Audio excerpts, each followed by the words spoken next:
Documentary তৈরি হচ্ছে। আজকে মুস্তাফা সরোয়ার ফারুকী ভাই অনেকগুলো ডকুমেন্টারি তৈরি করেছে, আয়নাগরের উপর ডকুমেন্টারি তৈরি করেছে, আরমান ভাইয়ের উপর, সুমন ভাইয়ের উপর।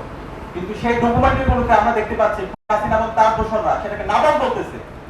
যে হাসিনা গত 16 বছরে বাংলাদেশে ফ্যাসিবাদ কায়েম করেছে, এই জুলাই বিপ্লবে আমাদের 2000 ভাই বোনকে শহীদ করেছে, 40,000 ভাই বোনকে বঙ্গ করেছে, সেই হাসিনা এখন পর্যন্ত তার মধ্যে কোনো অনুশোচনা নাই।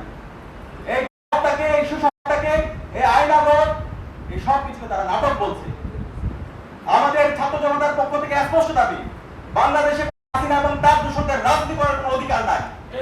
তাদেরকে যেখানে পাওয়া যাবে তাদেরকে ধরে থানায় দিতে হবে, তাদের সবাইকে দৃষ্টান্তমূলক বিচারের আওতায় নিয়ে আসতে হবে।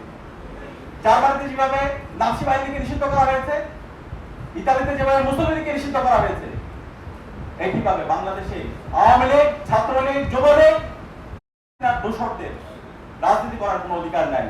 তাদের সবাইকে দৃষ্টান্তমূলক বিচার আওতায় নিয়ে আসতে হবে। বাংলাদেশের রাজনীতি করবে বাংলাদেশপন্থী যারা আছে তারাই। এর বাইরে যারা ফ্যাসিবাদ কায়েম করেছে, যারা আয়নাঘর তৈরি করেছে, যারা করেছে, তাদের রাজনীতি করার কোনো অধিকার নাই।